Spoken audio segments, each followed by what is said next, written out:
Hey, thanks for joining me. I am excited to share another small press indie book with you. I always like getting my hands on something new that's different than Marvel or DC or Image Comics. Something out there that's an artist just putting out his own work, his own characters, his own creations, and putting their heart and soul and passions into their own creative ideas. And this one, I'm happy to share the Evolution by Ray Dillon.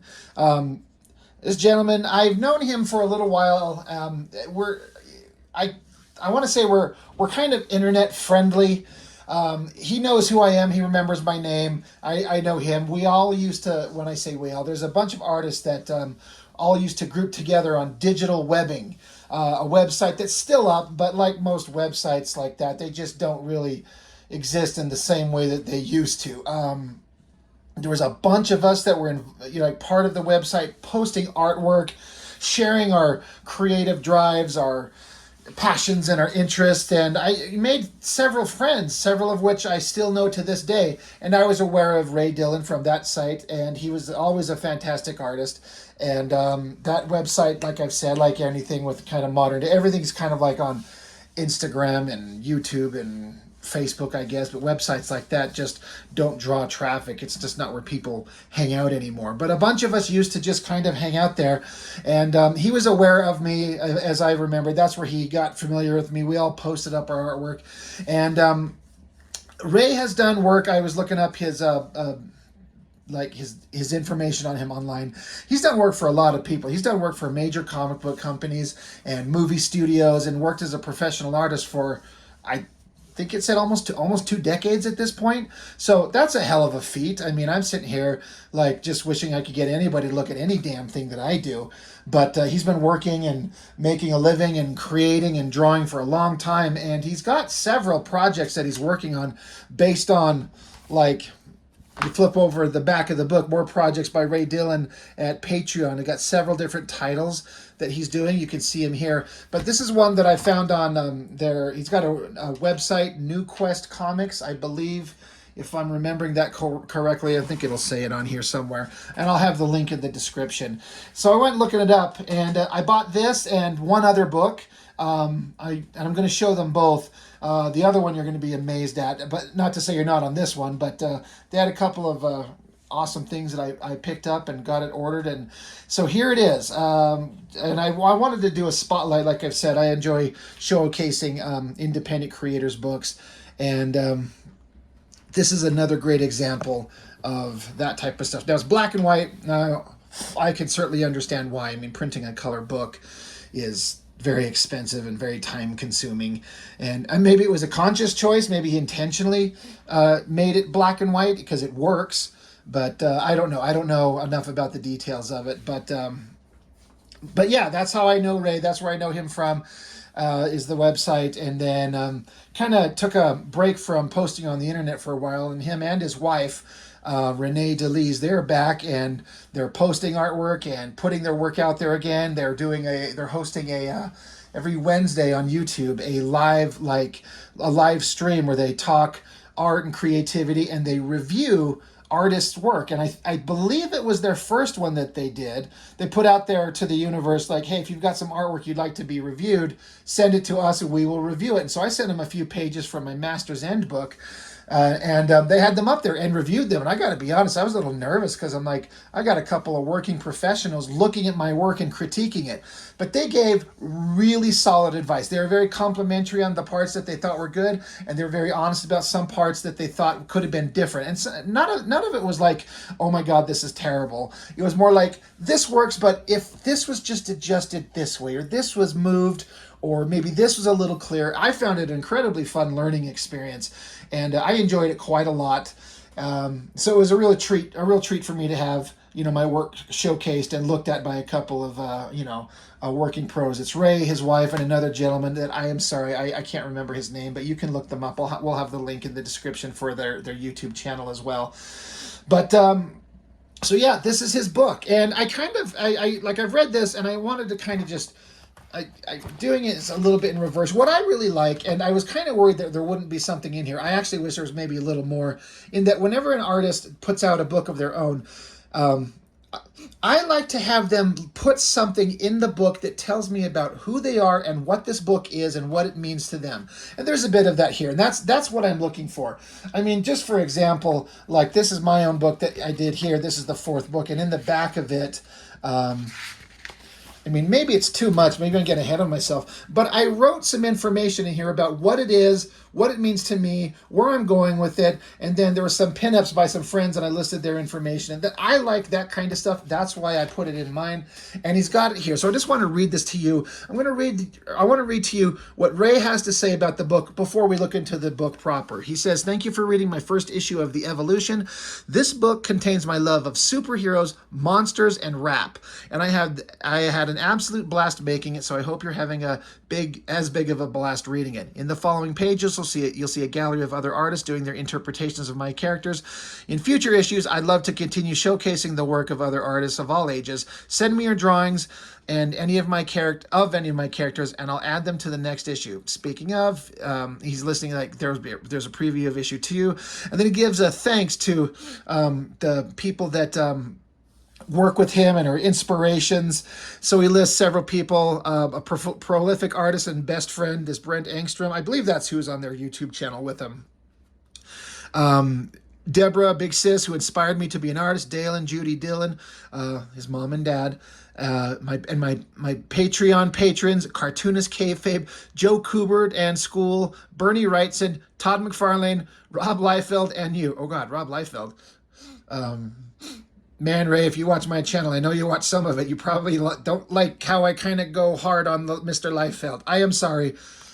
I both like him and dislike him. I struggle, but I know you're a big fan of his. So anyway, I just wanted to kind of shout out that his it's basically his love of superheroes, monsters, and rap, because that factors into this book.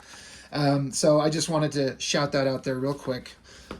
But getting back into the book, I have two, if I had to offer critiques. Well, one of them is actually not a critique, and this is going to sound really stupid, and it has nothing to do with Ray or his work. It's the printing process of the book. This black and white, wherever it was printed from, I'm not sure if it lists in here what service he uses to print it, but it has this like chemically smell to it. That's like when it's a new book that's printed like this. And I only mention that because I'd recently been looking at so many old books, and when they're printed, like for example, I'm going to pull out this one. You know when you pull out a book or a comic book and it's like newsprint and it has that old newsprint smell to it? There's just something kind of classic and comforting about it. I don't know why. I don't know how many other people do this, but on occasion I'll have the book and I'll be looking at it and I can't help it. Like I'll bring it close to my face and just kind of smell the paper. And this has a weird chemically smell. I should not even fucking bring that up because it doesn't matter. It has nothing to do with the work, the creator, or anything. But it's just one weird thing. But if I had to have a critique, that's one of two. I love this opening page. So Ray, he can draw like a motherfucker. Like, I've seen a lot of his individual images and pinups and works in progress, but this was my first time. I was going to say the first time I've ever seen like sequential artwork of his. That may not be true considering we all worked on and looked at on digital webbing. I'm sure he probably posted stuff there, but it's been so long. I just can't even remember at this point. But this is like my first time, especially now that I'm doing it with a critical eye, because I asked his permission to put it on the channel and he gave it. So I'm seeing his work. I've mentioned this a lot too, where there's a lot of amazing artists that do just a lot of pinups and single images, and that's all good and fine. But I'm only really interested in people who make the comics themselves, what tell a story. They create a character, a world, and they show it and create a body of work where I can sit down and read. This is me really interested in the work of a creator because so much effort goes into making comics. You don't just sit down and draw one beautiful illustration which requires skill and talent for sure. And you can, if you can get the work, you can probably make a better living at it quicker. Because creating comics, you have to have a passion inside you to want to do it, and you have to have a story you have to tell. And this is my first exposure to him telling a story, and seeing also, when you get an artist who just does single images, you get to see one type of drawing at a time. In a comic book, you get to see them draw everything of all different types and shapes, and you get to see what level of skill they actually have. And my man Ray can draw like a son of a bitch. So there's a couple converging storylines in this thing. So you got the cackling scientist guy, and then a couple of creatures. You got, this is the intestine, and you can see he's like got his guts and his intestines coming out. And this character, which is obviously the cover creature, the evolution. Pretty awesome. Giant double page splash. I wonder if he did this intentionally. I only am kind of mostly aware of like the concept. I think Marvel kind of pioneered the idea of a comic starting with a splash page and a double splash page. Maybe a Jack Kirby kind of thing. Looks great, and Ray loves to do his line work and his feathering, and it looks pretty damn awesome.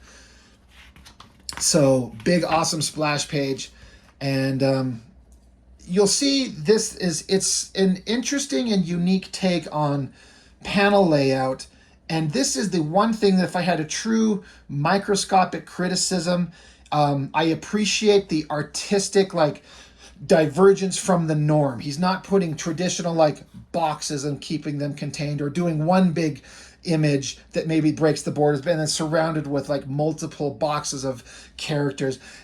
He takes the entire double page spread, like here for example, and composes the entire thing without borders. And it makes almost the entire thing, even though it's sequential storytelling, it's multiple images telling a story, but it almost makes it like a single piece of artwork on its own, which is awesome. The only trick is that it reaches some points where I wasn't 100% certain where I was supposed to go. Now, as I read it, I was able to follow it, but I had to stop and pay attention. I'm like, okay, here, and then it's kind of directional devices. He's punching and leads you this way, but then you kind of come back in this direction with the directional here, and then you kind of follow out of the book. So it works, but, and I honestly can't be sure if because I was intentionally looking at it with a critical eye, I was going to talk about it, is it standing out more in my mind because I know I'm going to talk about it? There was a couple instances where I wasn't completely sure where I was supposed to go, and this is not really one of them, but it's more like this page and a couple others where there's not really any borders, and I don't say that as a complaint. It's an artistic choice. And if he's also an incredible letterer, I got to bring that up too. I've been lettering my comic recently, and I see look at the big bold yes and the Go My Creations fight. Every word is like a different font, emphasizing the energy and the drama of the scene.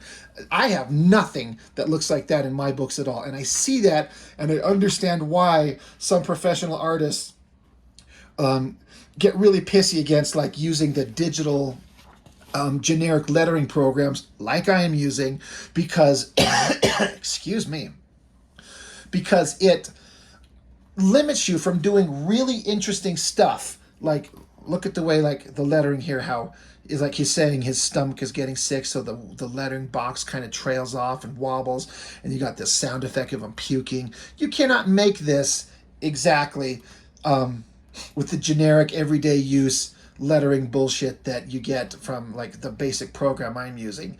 Even these big bulky letters, the sharp angular boxes, it gives it a life and a vibe that's completely different than just the generic, got a circle and put some words in it and a tail, and then a circle and some words in it and a tail. Sure, you get the story across, but you lose a lot. And then even this kid, he's like a kid in high school, and he's working on his own rap rhymes. And then you could read some of this, and that they rhyme and they follow. It's kind of he's working out his rhymes there. And then here he's writing them down or thinking them, but it's just an entirely different font and style of lettering. So, Ray, you do everything awesome. Your lettering is incredible. The designs are awesome. And I was able to follow it. Like you come across this way, and then it's intercut with this monster. I guess I think because I'm very familiar with the language of comics, I was able to follow. But I wonder if I were to hand this to like my roommate, for example. She has never read a comic book in her damn life, and if I were to hand this to her, I think she might struggle following it. And if it makes it a struggle, it might turn her off. She might close it and like, all right, I'm done. I don't know though. That's a pure guess. I'm actually be interested, Ray, what you feel after the fact, or if you've gotten any kind of feedback, or if I'm just being a dramatic little bitch. But I love that there's this scenes of this kid and intercut with the scenes of the monster, and then these storylines converge. You got kids doing like practice rap battles at lunch, just like he wants to be involved, so he's writing his own raps. You're looking at the stuff that he's got, comics and a notebook with all the designs and stuff on it, which is what you see up front here. I love all the design work on this. Like, also, Ray, I believe if you're doing the design on everything, man, you are a fantastic guy with an eye for design. Like, holy shit, dude. It's awesome. Another double page spread where, again, the format is very different than your traditional comics. If I'm right, every double page spread is connected together. So he's planning for all of this, and his conscious artistic choice to make these things different than your average comic, and I commend that. I respect it. On occasion, I was like, okay, so no, I don't go down there. I'm here, and then I guess I'm supposed to come across. Once you realize that you're reading everything is as a double page spread, then you kind of understand that you're following this way and then through here. This was funny because we're cutting back to the monsters that are fighting. This guy, the character, he's the intestine. So he's got his intestines, and look, he's squirting shit out, literal shit out of his intestines at him. He's freaking out. Stop. I didn't quite catch that because I was kind of thinking of other things. I saw that they're fighting. It wasn't until I clicked over here, and he's like, is this poop? And the monster's cackling. I'm like, oh, he did do that. He fired shit at him. I can only think of one other comic where I saw one villain shooting shit at another character. That was in The Savage Dragon. But love these two characters that are interacting. They're talking about the comic that they made, how he likes to make comics. They also like to rap, and they're working on their rhymes. Really interesting stuff. Man, this panel, it's like two kids riding a bicycle. You tell me like a scene that's by description boring and hard to draw. Tell me to do two kids riding bicycles. But man, did he nail the shit out of it. This low angle, all the details are there. The motion of the wheels spinning, really, really cool. Another thing I got to commend is this top panel, this city shot. All the details are there, like broken, bent chain link fence, rats, the buildings, billboards, telephone poles, wires, birds, garbage floating through the air, bricks, graffiti, cracked windows, foggy sky, smokestacks in the background. It really sets you in the setting, like you understand where they're at. It doesn't look like a fun place, honestly. And then you show up to this dilapidated shithole building to go inside, and then you cut back to the monsters. They're still fighting. Big, awesome shot of our hero. Well, I mean, he's the lead of the book, the evolution. But he is the hero of the book. This bad guy monster is like he spins his intestines, and it sends him flying back into all this mechanical stuff, and then he grabs onto him with his intestines, like they're like tentacles that are reaching out to grab at him. So the evolution, he like grabs the tentacles and tosses them into the gears, and it starts twisting up and pulling him inside it. Pretty gross, pretty awesome. I mean, I like it. And again, it kind of reads like you flow, like the character's kind of like, it starts here and then the big hand, so it kind of draws your eye this way, and then once again it kind of flows your eye this way and then out. So that is a concept that it's like directional devices to keep your eye moving. It works. So Looks like he dispatched the intestine. So the scientist guy tells him, open door number 18. Oh, release chiggers. So here comes this guy with like weird little ports all over his body. Little robotic looking bugs come flying out to attack this guy. And this is a great shot. He's hanging off the ceiling. Great pose, great shadow, great anatomy, great lighting. He's like, I hate bugs, I hate bugs. And the scientist guy's egging them on, like, you're here to fight. So it's like he's putting these creatures through like a test to see who's the strongest. But at the same time, we're intercutting with the story with the kid who came to this dilapidated building, and this guy's taking him to his master, puts him into this room, and, you know, again, it's a very different layout than the norm. This one was a little bit trickier, I guess. I mean, it's interesting with like a curved border, and you kind of follow it over here. I don't know if I would have done this weird line work. Like, there's not a lot of solid blacks. Well, I guess that's not true. There are. He's leaving it. I don't know if I would have maybe made that a solid black, because it's him walking into a room, and then you're seeing the camera angles from behind him looking at this empty room that he's in. But then it almost isn't, you're not sure if like this is all one panel. You know, there's no clear differentiation between this scene and this scene a little bit. I got to call out his drawing ability again. Like, I like this guy like creeping into the door, drawing kids with youthful like features, jackets, like realistic clothing and details like that. He nails it all. So he's in this room by himself, and then in comes this scientist guy. It looks like the same scientist guy that's egging on the monsters, right? It's the same guy, but now it reads in a very unique way. Usually you read it like a comic book from like top to bottom, left to right. But the directional devices and the way it's laid out, you come here, and now you're reading it in this direction. And the text box is definitely direct your eye. So it pulls you this way, and then down, and then even this throwing thing brings you here, and then the words take you, and then you come down here, and then some really interesting like panel border separation, these curves to give it like a disoriented kind of vibe as it then cuts back to the giant monster himself fighting these robot, but I assume they're robot bugs. Did I catch that right? Yeah. Anyway, giant monsters fighting. And then, you know, it's more of the same. The double page spread and intercut with a bunch of scenes. The wording pulls you through it and kind of leads you where you're supposed to go. There's this like chemical goo ooze separating like the top half and the bottom. And his love of rap, his interest in rap, Ray Dillon, like even the dialogue is all spoken in rhyme. Kind of like a rap like you would hear. And I'm not going to read it to you, but you could go buy the book if you want to read it. But it's interesting that he throws that in there. This kid he's basically was captured and put into this tube. What you're finding out is that the kid is the monster. And you're seeing how he got here, put into this tube, these chemicals injected to him, and he becomes the monster.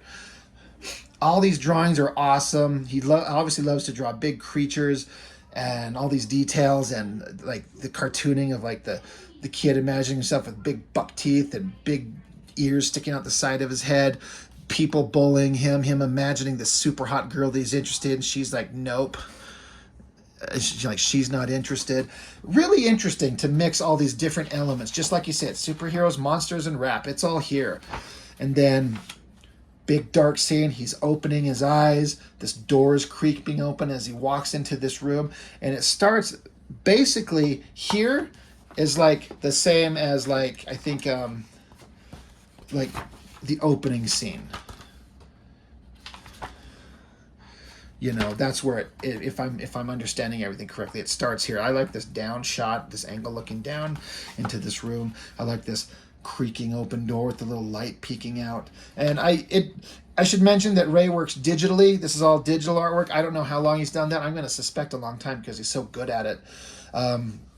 Another big double page spread of interesting like design work. Monster guys pulling off a panel on the wall to use it to deflect these robot bugs, but behind the wall is a gas line, and the scientist is like, oh shit, it's gonna blow us up. And then look at this awesome boom, like drawn in an explosion, like the the words are outlined with explosion, like from a center point blowing out. Really interesting. That's really cool. I like that a lot. That's a heck of a effective explosion. And then you've got like a hole in the wall as he's able to get away. And it looks like in this laboratory they're at, maybe this explosion ruptured some walls, and there's some other characters like peeking out. Other creations from the scientist, like maybe gonna get out. This guy looks like he could be like a guy made of energy or fire or something like that. This looks like a female character, but like in like a armor type setup. Yeah, I'm interested to see who and what those are. So he gets out, he gets free, and the scientist says, "No, my creations, come back to me." So a really interesting like opening page and end page. It's like he's cackling, happy. Yes, my creations fight, and at the end, no, my creations come back. Really good angle, really good hands. This feels very McFarlane right here. This hand coming towards you, pushing hands coming towards the camera, really extreme angles. Even the kind of the cartoony vibe of it. It all kind of feels like a strong McFarlane vibe, and I say that in every way that's positive.